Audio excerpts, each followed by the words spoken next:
درفش کاویانی، درفشی که به نماد صلح‌ستیزی و آزادخواهی مردمان آریای زمین تبدیل یافت. چنان میگن با طلا آراد شدگی بود. تبری می نویسد در کتاب تاریخ تبریکی. از چندین کیلومتر در شب تار این پرچم جلوه میداد. این گوهرها به گونه‌ای قرار گرفتند که از شعاع آفتاب بر مسافه دور نورافشانی میکنند.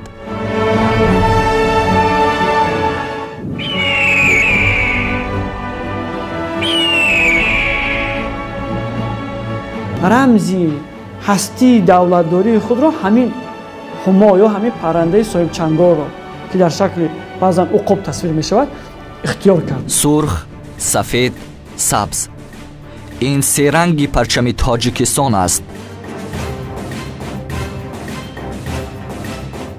من پرچم تاجیکستان ما هستیم.